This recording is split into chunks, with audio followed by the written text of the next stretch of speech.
के साथ आज जिस तरह से बर्ताव किया गया वीरांगनाओं के साथ, देखिए, जहाँ तक वीरांगनाओं की बात है, मैं ही समझता हूँ कि इस मुद्दे पर कभी भी और किसी को भी राजनीति नहीं करनी चाहिए। जिन लोगों ने वर्दी पहनकर इस देश की सेवा करने का काम किया और सुप्रीम सैक्रिफाइस जिन्होंने किया है, अपना सब कुछ कुर्बान करने वाले जो लोग जो इस देश के कारण शहादत उन्होंने दी है, उन लोगों की तुलना करना ही संभव नहीं है।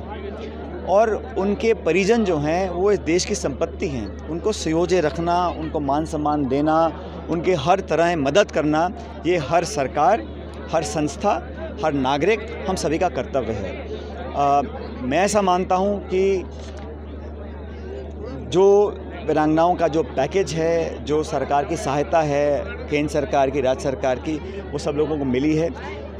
इसके अलावा भी अगर कोई मांग थी, उन मांगों को मैं ऐसा मानता हूँ कि संवेदनशीलता से अगर हम बैठ के इन बातों को सुनते और किसी भी नागरिक, खासकर ऐसी जो वीरांगना है, जो विधवा है, जिनके पतियों ने देश के लिए शहादत दी है, उन लोगों की बातों को सुनना, संवेदनशील होना और मांगें कितनी जायज़, कितनी संभव हैं, कानूनी, संवैधानिक जो भी मसले हैं वो हम सुलझा सकते हैं, आज नहीं तो कल। लेकिन उनकी बातों को सुनना ज़रूरी था। आप सभी जानते हैं कि ये तीनों जो महिलाएं हैं, ये मेरे घर भी आई थी और मेरा घर कोई मेरा नहीं है, सरकार का घर है। वो मेरे पास आई थी, मैंने उनकी बातों को सुना, मेरे घर पे आई, मैंने उनको खाना खिलाया, जूस पिलाया और बहुत उत्तेजित थी, बहुत दुखी थी।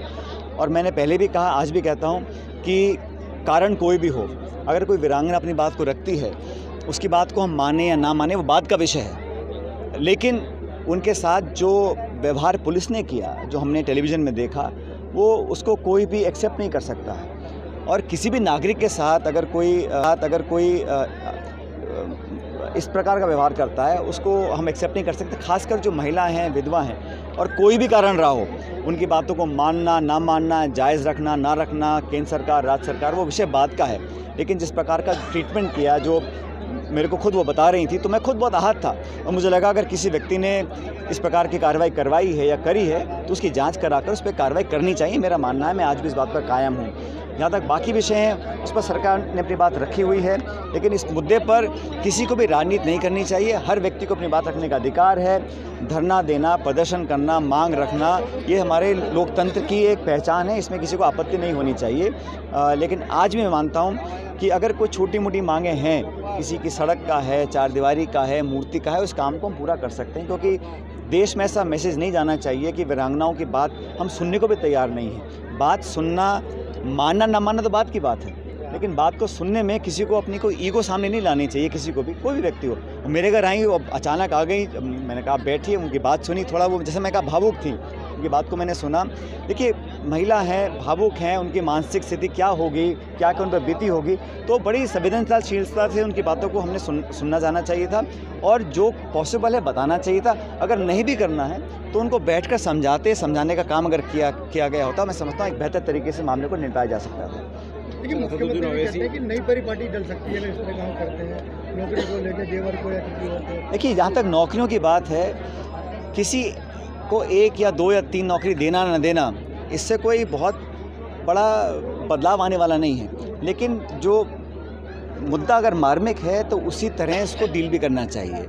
हम किसी को कुछ ना भी देना चाहें या समझाना चाहें तो बैठकर, मिलकर, इत्मीनान से, संवेदनशील होकर समझाएं तो मामला बहुत बेहतर बन सकता है। और मुझे नहीं लगता कि इसमें बीजेपी, ये कांग्रेस, जनता दल इस प्रकार की बातें करनी चाहिए, क्योंकि ये देश जो है ये किसी एक दल का, एक सरकार विपक्ष का नहीं है, ये पूरे भारतवासियों का देश है। और हमारी जो फ़ौज है वो पूरे देश को प्रोटेक्ट करती है। और हमारे जो सैनिक सरहद पर खड़े हैं, जो गोली खा रहे हैं, आज खाने को तैयार हैं, बर्फ़ में, जंगल में, रेगिस्तान में, वो किसी जाति, धर्म, समुदाय, पार्टी, विचारधारा के लिए नहीं है, वो पूरे भारतवर्ष के लिए खड़े हैं। तो उनके मान सम्मान में हमें कहीं कमी आनी नहीं होनी चाहिए और ऐसा लगना भी नहीं चाहिए। और अगर किसी ने कुछ गलतफहमी है या कुछ ज़्यादा कोई मांगने की बात भी करता है तो बैठ के शांति से समझाया जाता पहले, तो मैं समझता हूँ इस पूरे मसले को एक बेहतर तरीके से हैंडल किया जा सकता था।